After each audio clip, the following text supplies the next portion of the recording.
মধ্যবিত্তের শখের থেকেও সামর্থ্যটা অনেক কম। আজকে বুঝি ভাগ্যবিধাতা আমার ওপরে প্রচুর সদয় হয়েছেন, তাই মনের মতো গিফটও পেলাম আর মনের মতো করে আমার এই ছোট্ট বারান্দাটা সাজিয়েছি, সেটা অবশ্যই আপনাদের সঙ্গে শেয়ার করব। তো নমস্কার, আমি অনু, হ্যাপি লাইফ উইথ অনুর আরেকটা নতুন ব্লগে আপনাদের সকলকে মন থেকে জানাই অনেক অনেক স্বাগত। কেমন আছেন আপনারা? নূতন দিন আর নূতন এই শীতের একটা মিষ্টি সকালে আর একটা নতুন ব্লগ শুরু করে নিলাম। আর চার তো খাওয়া হয়ে গেছে অনেক সকালে, আর যেহেতু আমরা গ্রামে থাকি, গ্রামের মানুষরা একটু ভোরের দিকে ওঠে, কেননা মাঠে প্রচুর কাজকর্ম থাকে চাষবাসের সময়।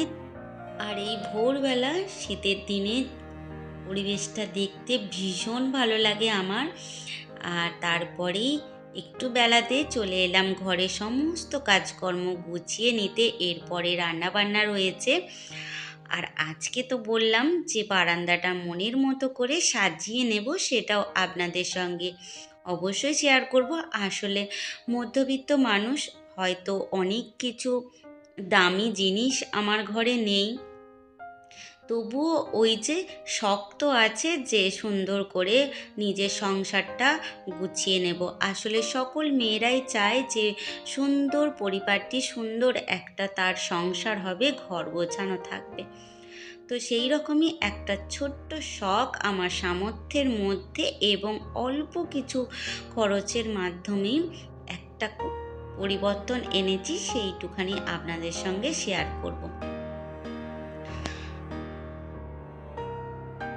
আর ভিডিওর এই পর্যায়ে এসে যদি কোনো অংশে ভিডিওটা ভালো লেগে থাকে, তাহলে প্লিজ চ্যানেলটা সাবস্ক্রাইব করে আমার পাশে থাকবেন আর একটা মিষ্টি কমেন্ট করবেন, যাতে পরবর্তী অনেক ভিডিও তৈরি করার অনুপ্রেরণা পাই।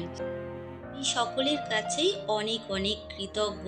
আমার গেল ভিডিওটায় অনেকে সুন্দর সুন্দর করে কমেন্ট করেছেন, যার জন্য আমি মন থেকে সকলকে একবারে ধন্যবাদ জানাচ্ছি। আসলে ওইভাবে আলাদা করে কাউকে ধন্যবাদ জানাতে পারিনি, তাই সকলকে অনেক অনেক ধন্যবাদ। এইভাবেই আমাকে পাশে রাখবেন। আর এই যে আমার বারান্দার ছোট্ট একটা ফুল, এবছরের প্রথম আমার গাছে ফুল ফুটেছে এই শীতকালীন ফুলগুলোর মধ্যে। আর এই পিটুনিয়ার কালারটা যে কি ভীষণ মিষ্টি, জানি না কতটা আপনাদেরকে দেখাতে পারছি। তো কালারটা ভীষণ মিষ্টি এসেছে, আর কেমন লাগলো অবশ্যই জানাবেন। মানি প্ল্যান্টটা কিছুদিন পর পর একটু রোদ্দুরে দিই, তাই ভাবলাম কিছুক্ষণ একটু রোদ্দুরে দিয়ে দিই। বাকি সমস্ত গাছগুলোই রোদ্দুরে দেয়া ছিল। আর আপনাদেরকে যে বলছিলাম যে শখ আর সামর্থ্যের সমস্ত কিছুটা ব্যালেন্স রেখে আমি একটুখানি সাজিয়ে নিয়েছি সংসারটা, সেটাই আপনাদের সঙ্গে শেয়ার করছি। এই কোণাটা আমার ভীষণ ফাঁকা ফাঁকা লাগে, মনে হয় যে এই কোণাটায় যদি কিছু একটা রাখতে পারতাম ভালো হতো। বেশ কয়েকদিন আগে এখানকার জন্য আমি একটা বড় ফুলদানি আর ফুল কিনবো বলে ঠিক করেছিলাম। ওই যে সূর্যমুখী ফুলগুলো হয়, কিন্তু ওইগুলো টব সমেত আমার প্রায় 2000 টাকার কাছাকাছি লাগবে। তো সেই সামর্থ্যটা আমার তখন ছিল না, তাই তখন নিতে পারিনি। আর এখনও অবশ্য নেওয়া হয়নি, কিন্তু ভাবলাম ওটা হয়নি তো কি হয়েছে, এই যে জিনিসগুলোই আছে সেইগুলোই যদি আমি সুন্দর করে একটু গুছিয়ে নিতে পারি, তাহলে কিন্তু হাজার হাজার টাকার দামি জিনিসও হার মেনে যাবে। তবে জানি না যে কতটা আমি গোছাতে পারবো, তবে যেটুখানি মন থেকে করেছি সেইটুখানি আপনাদের সঙ্গে শেয়ার করছি। আর কেমন লাগলো অবশ্যই তা জানাবেন। এই যে চৌকিটা দেখতে পাচ্ছেন, এটা হলো আমার মায়ের বিয়ের দানের চৌকি। যারা জানেন তারা তো জানেন যে আগেতে এই সমস্ত কিছু মেয়েদেরকে দেয়া হতো। তো সেই জিনিসটাই এক কোণে পড়েছিল ধুলো ময়লা জমে। অবশ্য রঙটা একটু খারাপ হয়ে গেছে, যাকে সেটা নিয়ে মাথা ব্যথা নিইনি। একটা সুন্দর করে এটা হলো আমারই শাড়ির একটা ব্লাউজের পিস, যেটা তৈরি করাবো না কোনো দিনই, কেননা ব্লাউজ পিসটা অতটা ভালো ছিল না। তাই এখানে এই চৌকিটার ওপরে একটা ছোট্ট কভারের মতো করে ঢেকে দিয়েছি। আর ওই যে আমার কিছু টুকটাক গাছপালা দিয়ে জায়গাটা সাজিয়ে নেওয়ার চেষ্টা করছি। আর জানি না যে কেমন লাগবে, আর যদি ভালো লাগে অবশ্যই বলবেন, আর যদি খারাপ লাগে সেটাও কিন্তু বলবেন, তাহলে এখান থেকে এগুলোকে সরিয়ে নেব। আর এই যে মোটামুটি যতটা পেরেছি গুছিয়েছি, দেখুন তো কেমন লাগছে আমার এই ছোট্ট বারান্দার এই কোণটা। মনে হচ্ছে না যে হাজার হাজার টাকা দিয়ে এই জিনিসগুলো বাজার থেকে কিনে এনে সাজিয়েছি। আসলে হাজার টাকার প্রয়োজন পড়ে না, যদি মন থেকে ভালোবেসে কিছু করা যায়, কম দামের জিনিস দিয়েও সুন্দর করে সাজানো যায়। আর এই সুন্দর জায়গাটা পরিবর্তনের সাথে সাথে আমার এই গাছের ফুলটাও আপনাদেরকে আর একবার দেখিয়ে দিলাম। এই যে আমার বারান্দার নতুন অতিথি। আর এই জায়গা থেকে যেহেতু মানি প্ল্যান্টের গাছটা তুলে নিয়েছি, সেই কারণে এখানটা ভীষণ ফাঁকা ফাঁকা লাগছিল। আর দুদিন আগে যে আমি গাছগুলো আবার মাটিতে দিয়েছিলাম, তার থেকেই একটা গাছ এখানে রেখে দিলাম। আর কেমন লাগছে বলবেন। আর এই যে এতক্ষণ যে মেহনত করলাম, হয়তো ক্যামেরাতে অল্প লাগলেও সময়টা অনেকক্ষণ লেগেছিল আমার এই কাজগুলো করতে। আর মেহনতের ফলস্বরূপ এই যে কেক আর নলের গুড়ের রসগোল্লা। কে কে খাবেন চলে আসুন। আর এই যে টিফিনটাও আমি করে নিচ্ছি, আপনাদেরকে ফাঁকি দিয়ে ডেকেও বলবেন যে অনু তুমি তো খেয়েই নিলে। সত্যি প্রচণ্ড পরিমাণে খিদে পেয়ে যায় কাজকর্ম করতে গিয়ে। সেই যে সকালবেলা 2টো টোস্ট বিস্কুট আর চা খেয়েছিলাম, তারপরে আর কিছু খাওয়া হয়নি। আর ভাবলাম যে বারান্দায় দাঁড়িয়ে দাঁড়িয়ে না খেয়ে এখানে একটু বসে বসে খেয়ে নিই। তো শীতকালে বেশ এইভাবে নলের গুড়ের রসগোল্লা খেতে ভীষণ ভালো লাগে। কার কার ভালো লাগে একটু কমেন্টে জানাবেন। আর সরি, আপনাদেরকে না দিয়েই আমি খেয়ে নিচ্ছি, এর জন্য মন থেকে অনেক অনেক দুঃখিত। খুব ভীষণ খারাপ লাগছে। আর এই ভিডিওটা আমার দিদি যদি দেখে বলবে তুই একা খেলি, আমাকে দিলি না। জানি ওই ভিডিওটার পরে ওর একটা ফোন কল অবশ্যই আসবে। তারপরে কি এই যে বলে ছাড়ো গো ছাড়ো সুখসজ্জা, তো সুখসজ্জা ছেড়ে দিয়ে রান্নাবান্নায় লেগে পড়েছি। এখানে করে নেব আজকে পেঁপে, আলু আর শিম দিয়ে মাছের ঝোল।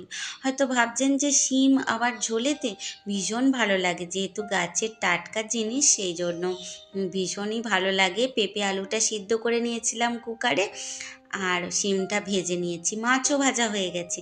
তেলের ওপরে তেজপাতা দিয়েছি, জিরে মৌরি, আর তার সাথে এই যে কাঁচা লঙ্কা দিয়েছি, দিয়ে মশলাটা কষিয়ে নেব, তারপরে ঝোলটা ঢেলে দেব। আর দেখেছেন এত পরিমাণে তেল দিয়েছি যে তেল একদম কড়াতেই শুকনো হয়ে গেছে।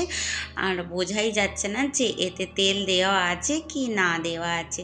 আসলে ওই যে মায়ের জন্য একটু তো মেনে চলতেই হবে খাওয়া দাওয়াটা। তাই এখানে এইভাবে ঝোল করে নিলাম। আর একটা কাজ করেছি, সেটাও আপনাদের সঙ্গে অবশ্যই শেয়ার করব। আর এখানে দেখুন যে আমার ঝোলটা প্রায় হয়ে গেছে। এবার এটাকে নামিয়ে নেব। আর কি করেছি বলুন তো, ওই যে জমিতে গিয়েছিলাম আপনাদের দাদাভাইকে ডাকতে একটা কাজের জন্য, দেখলাম বেশ সুন্দর পালং শাকগুলো হয়েছে। ভাবলাম দুটো এসেছি যখন হাতে করে নিয়েই যাই, নিয়ে গিয়ে এগুলোকে ভর্তা করব। আসলে ভর্তা সেইভাবে শিলে পাটায় বেটে করি না, এইভাবে অল্প একটুখানি লবণ আর জল দিয়ে ভাপিয়ে নিয়েছিলাম। আসলে এত নরম শাক যে এইভাবে যদি সিদ্ধ করেও খাওয়া যায় তাহলেও ভীষণ ভালো লাগে। আর এমনি তো পালং শাক প্রচুর উপকারী, যেইভাবেই খাওয়া হোক না কেন। আর সেইভাবে শিলপাটায় বেটে ভর্তা করিনি, করেছিলাম একটা পেঁয়াজ দিয়েছিলাম আর কাঁচা লঙ্কা দিয়ে হালকা করে ভেজে নিয়ে শাকগুলো তুলে দিয়েছিলাম। ঠিক ভাজাও নয়, আবার শাকটা শুধু সিদ্ধ নয়, একটুখানি হালকা করে নেড়ে নিয়েছিলাম, যার ফলে খেতেও কিন্তু খুব সুন্দর হয়েছিল। আপনারা চাইলে এইভাবে একবার করতে পারেন, ভীষণ ভালো লাগবে। আমরা অনেক সময় শাক সিদ্ধ খেয়ে থাকি, এটা প্রায় ওই রকমই একটা বলতে পারেন। তো যাই হোক, মোটামুটি এই ছিল আজকে আমার মধ্যবিত্তের দুপুরের লাঞ্চ মেনু। তো কেমন হলো অবশ্যই জানাবেন। আর রান্না করতে করতে কি গিফট পেলাম বলুন তো? মা স্কুল থেকে এই যে আমার জন্য ফুল এনেছে। মায়েদের স্কুলে আজকে একটা প্রোগ্রাম ছিল, তো যতগুলো ফুল ওখানে ছিল মা সবগুলোই আমার জন্য নিয়ে এসেছে। আমি যেহেতু ফুল ভালোবাসি তাই মা ফুলগুলো নিয়ে এসেছে আমার জন্য। আর ফুলগুলো পেয়ে তো আমি ভীষণ খুশি। আর শীতকালের গোলাপের সাইজ দেখেছেন, কি বিশাল বড় বড়। জানি না কতটা দেখা যাচ্ছে বা বোঝা যাচ্ছে, কিন্তু গোলাপ ফুলগুলো এত সুন্দর সুগন্ধ ছিল আর ভীষণ বড় বড় ছিল। আমি তো দুপুরে এত সুন্দর একটা গিফট পেয়ে ভীষণ আনন্দ পেয়েছি। কার না আনন্দ লাগে বলুন তো? যে মনের মতো কেউ যদি কোনো গিফট পেয়ে যায়, আনন্দের আর সীমা থাকে না। আর সেটা যদি হয় ফুল, তাহলে তো আর কোনো কথাই থাকে না। তারপরে আর কি, ফুলগুলো নিয়ে ছুটে চলে গেলাম ঘরে।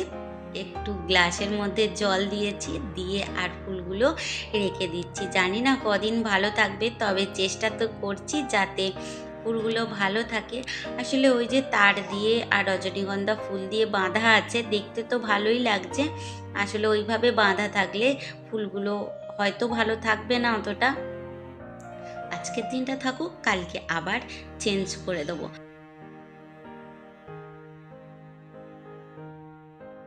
তবে বন্ধুরা, এই সুন্দর গিফটটা শুধু আমি একার জন্য রাখছি না, আপনাদেরকেও ভাগ করে নিতে চাই। একগুচ্ছ লাল গোলাপের অনেক অনেক শুভেচ্ছা ভালোবাসা জানাই আপনাদেরকেও। আপনাদের সঙ্গে এই আমার সুন্দর গিফটটা ভাগাভাগি করে নিলাম। আর কেমন লাগছে বলুন তো আমার এই ঘরটা আজকে? মনে হচ্ছে না যে ঘরটার একটু রূপটাই পরিবর্তন হয়ে গেছে? আসলে ওই রকমই হয় জানেন তো, একটু যদি ফুলের ছোঁয়া পড়ে কোনো জায়গাটায়, সেই জায়গাটা আলাদাই একটা পরিবর্তন এসে যায়। আমার তো ভীষণ ভালো লাগছে ঘরটা। আর ঘরটার মধ্যে যে কি সুন্দর সুগন্ধ ছড়িয়েছে, সেটা যদি আপনাদেরকে অনুভব করাতে পারতাম, তাহলে হয়তো অনেক অনেক ভালো হতো। যাই হোক, দূর থেকেই আপনাদেরকে দেখাচ্ছি যে কেমন লাগছে। ভালো লাগছে না? বলবেন কিন্তু। তারপরে দুপুরবেলা খাওয়া দাওয়ার পরে এই যে ছানাগুলোকে একটু জল দিয়ে পরিপাটি করে গুছিয়ে রাখছি, যাতে নূতন সূর্য ওঠার সাথে সাথেই এরাও প্রাণবন্ত থাকতে পারে। তাহলে চলুন আজকের মতো আসি, দেখা হবে আবার নতুন একটা দিনে নতুন একটা ব্লগে। ভালো থাকবেন।